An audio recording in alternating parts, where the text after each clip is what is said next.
हमारा दूसरा नुक्ता या दूसरी डोमेन जिसको हमने क्लास में ऑब्ज़र्व करना होता है, क्लासरूम ऑब्जर्वेशन में, वो ये है क्लास पार्टिसिपेशन।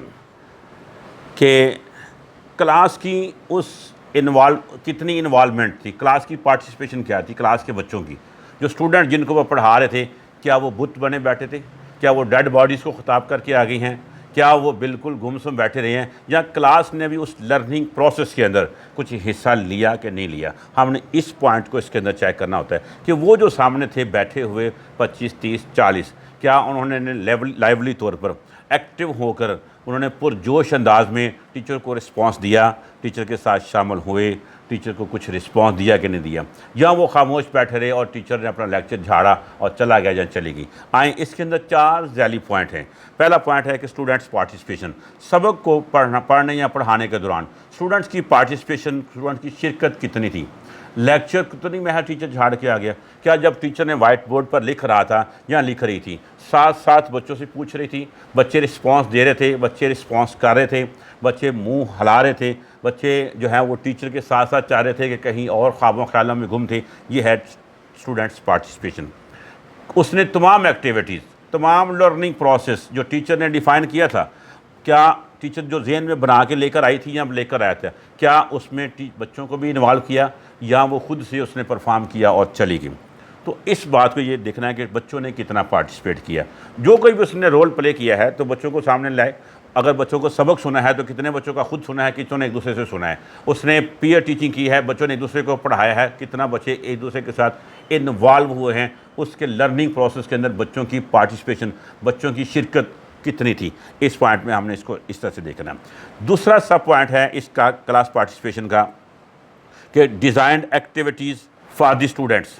क्या टीचर ने स्टूडेंट्स के लिए कोई एक्टिविटीज़ जहन में बना के लेकर आई, मसलन कि मैंने ग्रुप बनाने हैं, ग्रुप्स में काम करना है, ये भी हो सकता है, नोटबुक चेकिंग करनी है, या मैंने टेस्ट लेना है, या मैंने बच्चों के टेस्ट कलेक्ट करने के लिए इसको शामिल करना है, उसको शामिल करना है, मैंने कुछ मॉनिटर लेने हैं, उन मॉनिटर्स को मैंने कुछ चीज़ें चेक करने के लिए दे देनी है, या जो भी वो एक्टिविटीज़ बना के जहन में लेकर आएँ। कोई रोल प्ले होता है, सम टाइम रोल बच्चे प्ले करते हैं, सम टाइम बच्चे खड़े होकर याद करते हैं, सम टाइम बच्चे रिपीट करते हैं, सम टाइम बच्चे वाइट बोर्ड पर आके टीचर को लेकर दिखाते हैं, सम टाइम बच्चे बुक रीडिंग करते हैं, सम ऐसे मुख्तलिफ़ किस्म की एक्टिविटीज़ हैं जो भी टीचर ने अपने उस 40 मिनट्स के पीरियड को अपने आगे काम को बढ़ाने के लिए जहन में एक्टिविटीज़ बनाई थी स्टूडेंट्स के लिए कि नहीं बनाई थी।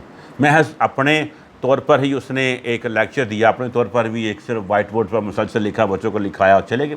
क्या उसने बच्चों की पेंसिलों को मूव करवाया, क्या उसने बच्चों को खड़ा किया है, बैठाया है, क्या उसने बच्चों से सबक सुना है, उनको आगे उनसे बुलवाया है, क्या उसने रीडिंग में उनको शामिल किया है। ये जो तमाम एक्टिविटीज़ हैं, बहुत सी एक्टिविटीज़ ऐसी क्लासरूम एक्टिविटीज़ आप लिखेंगे तो बहुत कुछ नेट पे गूगल पे आपको मिल जाएगा।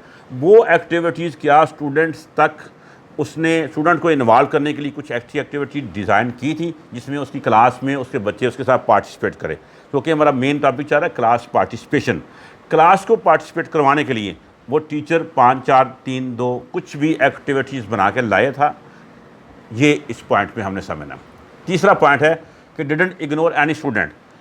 क्या ऐसा तो नहीं है कि आपने वो किसी खास ग्रुप जो उसका फेवरेट ग्रुप है उसकी तरफ मुतवज्जो रही और बाकी सारे स्टूडेंट जो हैं वो इग्नोर, उन्होंने किसी एक्टिविटी में पार्टिसिपेट नहीं किया, या वो अपना फेवरेट स्टूडेंट या वो ट्यूशन वाले स्टूडेंट को, मिसाल के तौर पर अगर वो ट्यूशन पढ़ा रही है तो हो सकता है वो उन्हीं को फोकस कर ले, या उसकी कोई सहेली बनी हुई है, कोई उसका दोस्त, उसकी फ्रेंड बनी हुई है, वो उसी की तरफ मुतवज्जो है, या उसका वो पूरा तवज्जो बिल्कुल जो नालायक स्टूडेंट, नालायक तो नहीं किसी को कहना चाहिए, जो हम कह लें कि क्लास में उस पीरियड में कुछ थोड़ा पीछे होते हैं, क्या सारा टाइम उसने उनको लगा दिया और बाकी ज़हीन स्टूडेंट्स को या बाकी जो ब्रिलियंट स्टूडेंट्स को या जो उस सब्जेक्ट में स्टूडेंट आगे हैं क्या उनको उसने इग्नोर किया।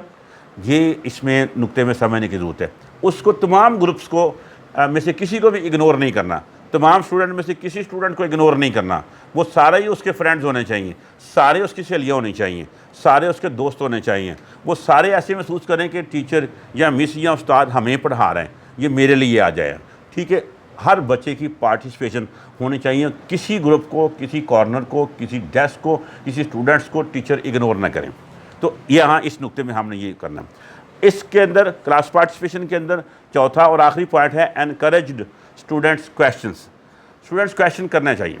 और स्टूडेंट्स का अगर क्वेश्चन करें तो टीचर को चाहिए कि वो उनको एनकरेज करे, वेल डन, शाबाश, तुमने जो सवाल किया बताओ क्या कह रहे, हाँ ठीक हो गया, मैं इसको जवाब देती हूँ। जो सवाल हमारे यहाँ मोस्टली स्कूलों में तो टीचर्स ऐसे पढ़ाते हैं, उनको दबा कर, उनको खौफजदा करके कोई सवाल ही ना उठे, कोई बोले ना, क्योंकि टीचर खुद तैयार नहीं होता बहुत ज़्यादा सवालों का जवाब देने का, उसका अपने सब्जेक्ट पर सम टाइम ग्रिप नहीं होती, इसलिए कोई स्टूडेंट सवाल करता है तो वो उसकी जो सारा प्लान है वो ख़राब हो जाते हैं।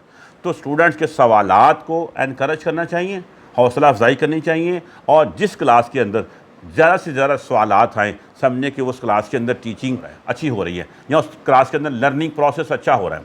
तो जब लर्निंग प्रोसेस अच्छा होगा, बच्चों के जहनों के अंदर क्यूरियोसिटी पैदा होगी, तजस्सुस पैदा होगा, बच्चों के अंदर सवालात पैदा होंगे। ये सवालात पैदा करने चाहिए, उनके दिमाग की अगली गिरें हमें खोलनी होंगी, उनके अंदर एक सोच, अगले एक विज़न पैदा करना होगा। जब सोच पैदा होगी, जब बच्चे उन ख्यालों में पहुँचेंगे, उन सोचों में पहुँचेंगे, तो उनके लिए सवालात उठेंगे। वो सवालात जब करेंगे तो टीचर को एनकरेज करना होगा।